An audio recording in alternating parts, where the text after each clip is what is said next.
তোমাদের প্রত্যেককে Debashis learning centre চ্যানেলে ওয়েলকাম জানাই। আজকে ক্লাস হচ্ছে ক্লাস 8-9 মানে গণিত বা পাঠ্য বইয়ের অন্তর্গত 18 নম্বর অধ্যায় অর্থাৎ লেখচিত্রর একটা কমপ্লিট ক্লাস আজকে ওয়ান শট আকারে দেব। তো লেখচিত্রের মধ্যে প্রথমেই লেখচিত্র হচ্ছে লেখচিত্র করার ক্ষেত্রে কিন্তু মানে হোয়াইট পেপার কিন্তু ব্যবহার করা সম্ভব নয়। লেখচিত্র করতে গেলে কিন্তু ছক কাগজ বা গ্রাফ পেপার ব্যবহার করতে হবে। তো তোমাদেরকে হচ্ছে গ্রাফ পেপার কিন্তু ইউজ করতে হবে লেখচিত্রের অঙ্কগুলো কিন্তু করতে। আচ্ছা, কার্তেশীয় পদ্ধতি কি? কার্তেশীয় পদ্ধতি হচ্ছে যে ফরাসি গণিতজ্ঞ রেনে দেকার্তে একটা নির্দিষ্ট বিন্দুর অবস্থান নির্ণয়ের জন্য অনুভূমিক ও উলম্ব দুটি সরলরেখার প্রয়োজনের কথা প্রথমে চিন্তাভাবনা করেছেন। তার এই যে পদ্ধতিটা, এই যে প্রসেসটা, এটাকে হচ্ছে ডেকার্তের নামানুসারেই কার্তেশীয় পদ্ধতি বলা হয়েছে। আর লেখচিত্রটা কি? গ্রাফ। লেখচিত্র মানে হচ্ছে যে নির্দিষ্ট স্থানাঙ্ক আবার কি হলো? স্থানাঙ্ক মানে হচ্ছে বিন্দু। এটা পরবর্তী মানে যখন লেখচিত্র সলভ করবো তখন বোঝা যাবে। এখন শুধু দেখে নেও।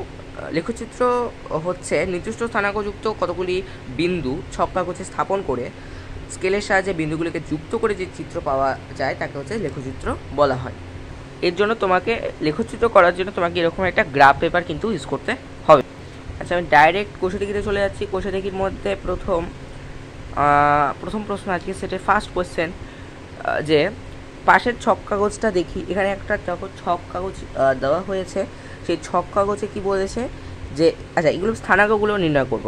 আচ্ছা, প্রথমে দুটো বাহুর দৈর্ঘ্য মানে 1 একক। দুটো বাহুর দৈর্ঘ্য মানে এখানে 1 একক, এটা একটু মাথায় রাখতে হবে।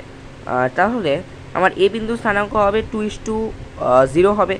আবার যদি বি বিন্দু দেখি, বি বিন্দুর ক্ষেত্রে এখানে কেন 2:0 হলো? তার কারণ হলো ওয়াই অক্ষ বরাবর দেখো 0 হয়েছে। এইটাকে বলা হয় ওয়াই অক্ষ মানে উলম্ব সরলরেখা, আর এটাকে বলা হয় এক্স অক্ষ মানে অনুভূমিক সরলরেখা, আর এটা কিন্তু বলা হয়।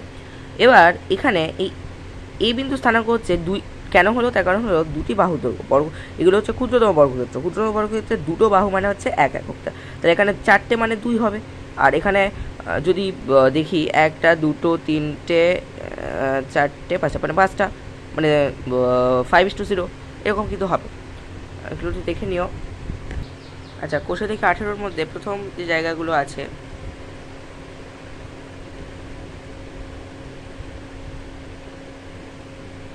তাহলে সব বিন্দু স্থানাঙ্কগুলো কিন্তু এখানে দেওয়া হয়েছে। এখানে সলভ করে দেওয়া হলো সব। এখানে 3-এগুলো কিন্তু অতটাও কিন্তু প্রয়োজন নেই। চারের দাগে বলা আছে পাশের ছক কাগজটা দেখি এবং মানে লেখচিত্রগুলো দেখি এবং নিচের প্রশ্নগুলোর আনসার দেওয়ার চেষ্টা করি। দেখো এখানে ছক কাগজ দেওয়া হয়েছে, এখানে পেয়ারার মানে দাম দেওয়া হয়েছে, আর এখানে সংখ্যা দেওয়া হয়েছে। তাহলে আমি সলভ করে দিয়েছি, তোমরা দেখে নাও।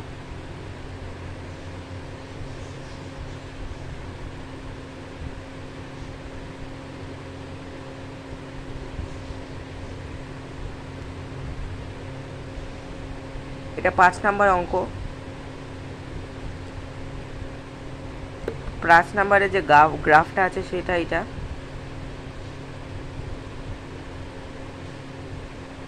দিয়ে দেওয়া হচ্ছে। আচ্ছা, এই দুটো জায়গা থেকে সাধারণত কোয়েশ্চেন আসে না, কিন্তু কোনো স্কুলে কিন্তু আবার এখান থেকেও কোয়েশ্চেন কিন্তু দেওয়া হয়। তো 4 আর 5-এর মধ্যে সব থেকে গুরুত্বপূর্ণ হচ্ছে 5-এরটা একটু দেখে নিও, তাহলেই হয়ে যাবে। একটা যদি দেখে নেওয়া যায় তাহলে কিন্তু সবগুলোই করে আসতে পারবে। আচ্ছা, আজকে মেন অঙ্কে এন্টার করবো 6 দাগের অঙ্ক। আমরা সবগুলোই করে নেব, 6, 7, 8, 9, 10 সবগুলো কিন্তু সলভ করে নেব। আচ্ছা, একটা অঙ্ক এই অঙ্কগুলোর একটা ভালো মতো করে যদি শিখে নেওয়া যায় তাহলে কিন্তু সব অঙ্কগুলো অনায়াসে করে আসতে পারবে। তো প্রথমত নিচের ছক কাগজ মানে ছকের যে ছকটা আছে, নিচের যে চার্টটা আছে সেইটার যে ইনফরমেশানগুলো দেওয়া হয়েছে, এখানে পেনের সংখ্যার মানে পেন্সিলের সংখ্যার ইনফরমেশান দেওয়া হয়েছে, আর এখানে পেন্সিলের দাম যেটা সেগুলো কিন্তু দেওয়া হয়েছে। একটা ইনফরমেশানের চার্ট দেওয়া হয়েছে।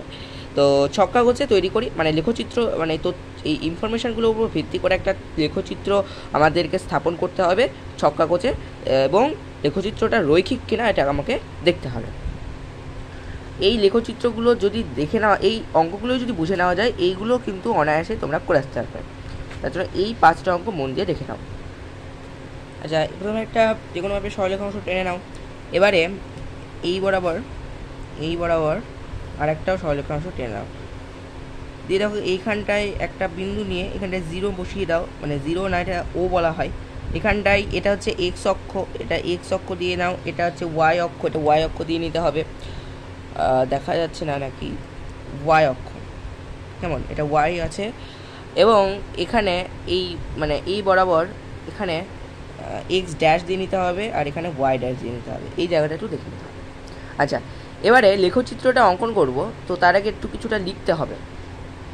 তোমরা দেখে থাকবে গ্রাফ পেপারের এই জায়গাটা দেখবে একটা বাংলা খাতার মতো দেওয়া হয়, কেননা এইখানে যে লেখচিত্রটা তৈরি করব সেই লেখচিত্রটা কি মানে কি করলাম, শুরু থেকে শেষ অবধি কী করলাম সেটা এখানে ব্যাখ্যা করতে হয়, তার জন্য কিন্তু এখানে একটা বাংলা খাতা অবধি দেওয়া হয়। আচ্ছা, এবারে একটু বলে নিই, এখানে আমরা একটা বাহুর দৈর্ঘ্য মানে একটাই ধরবো, তার জন্য দেখে নিচ্ছি। প্রথমে আমাদের 3 আর 6 দেওয়া হয়েছে, তার জন্য এইখানে একটা বিন্দু বসাতে হবে। এখানে দেখো 3 ঘর গেলাম, আর এখানে 6 ঘর গেলাম, এখানে একটা বিন্দু বসিয়ে নিতে হবে। এরপর আমাদের যেটা দেওয়া হয়েছে সেটা হচ্ছে 5 আর 10, এটা হচ্ছে 5 আর এটা হচ্ছে 10, এইখানটায় বিন্দু বসাবো। তারপরে 7 14, 7 মানে এই হচ্ছে 7, এই হচ্ছে তোমার আমাদের এইটুকু 10 হয়, আর 10 আর এই যে হচ্ছে 4, এই যে এখানে বিন্দু বসাবো। আবার 8 16 বলা হয়েছে, 8 মানে এই হচ্ছে 8 8, আর এখানে হচ্ছে আমাদের 15, এই হচ্ছে 16। তাহলে এই যে একটা, আর দেখো আমাদের লেখচিত্রটা তৈরি হয়ে গেল। এবার এই লেখচিত্রটা যুক্ত করে দেবো, দিয়ে দেখবো রৈখিক কিনা দেখবো। দেখো এই জায়গাটা রৈখিক হয়ে গেল, দেখো একই সরলরেখাতে অবস্থান করছে, তার জন্য এটাকে আমরা রৈখিক বলবো। এ হয়ে গেল একটা লেখচিত্র, খুব সহজ ভাবে করলাম। এবারে এই লেখচিত্রটা যা যা করা হলো, এখানে দেখো পেন্সিলের সংখ্যা লিখবে এই জায়গাটায়, এখানটায় পেন্সিলের দামটা লিখবে, আর এখানে যেরকম মানে 3:6, তারপরে 5:10, 7:14, 8:16 এগুলো লিখতে হবে। এক্স অক্ষ ওয়াই অক্ষ এরকম যেরকম যেরকম করা হলো, এরকম কিন্তু এখানে যেরকম যেরকম দেওয়া আছে সেরকম কিন্তু করে নাও। এবার আমরা কিছু একটা লিখবো। আচ্ছা, 6 নম্বর অঙ্কটা লিখবো। ছক কাগজে এক্স অক্ষ ওয়াই অক্ষ প্রথমে এঁকে নেওয়া হলো, একে প্রদত্ত বিন্দুগুলি অর্থাৎ 3,6, তারপরে এরকম করে বসানো হলো। এক্ষেত্রে এক্স অক্ষ বরাবর পেন্সিলের সংখ্যা, আমরা এক্স অক্ষ বরাবর পেন্সিলের সংখ্যা ধরেছিলাম। তারপরে ওয়াই অক্ষ বরাবর পেন্সিলের দাম টাকায় নির্দেশ করা হলো, ইন্ডিকেট করা হলো। এক্স অক্ষ বরাবর ক্ষুদ্রতম বর্গক্ষেত্রে একটি বাহুর দৈর্ঘ্য হচ্ছে 1 একক, ও ওয়াই অক্ষ বরাবর ক্ষুদ্রতম বর্গক্ষেত্রে একটা বাহুর দৈর্ঘ্য কিন্তু 1 একক কিন্তু ধরা হলো। তাহলে এই রকম কিন্তু আমাদেরকে লিখে নিতে হবে। ওকে, এবার 7এরটা বাড়িতে ট্রাই করবো, আমি দেখিয়ে দিচ্ছি। তাও এই যে এটা হচ্ছে 7 নম্বর অঙ্ক, এটা রৈখিক হয়েছে। একই অঙ্ক, স্টেপ বাই স্টেপ আমি বোঝাচ্ছি না। এটা 7 নম্বর অঙ্কের ক্ষেত্রে একইভাবে লিখতে হবে এখান থেকে এতটা পর্যন্ত। তারপরে এখানে 8 নম্বর অঙ্কটা ভালো, অঙ্কটা অনেক সময় আসে, যে এখানে একটা মানে চার্ট দেওয়া হয়েছে, সেই ইনফরমেশনগুলো লিখে দিচ্ছি, লাস্টে লিখে দিতে হবে সবগুলো ক্ষেত্রে রৈখিক। এটা হচ্ছে 8 নম্বর অঙ্ক। আর 8 নম্বর অঙ্কে এইখান থেকে এতটা পর্যন্ত লিখবে। এটা হচ্ছে 9 নম্বর অঙ্ক, এখানে লিখে দিতে হবে, বিন্দুগুলি বসিয়ে স্পষ্টত বোঝা যাচ্ছে যে লেখচিত্রটি রৈখিক। আর 9-এর ক্ষেত্রে এখান থেকে এতটা পর্যন্ত লিখবে।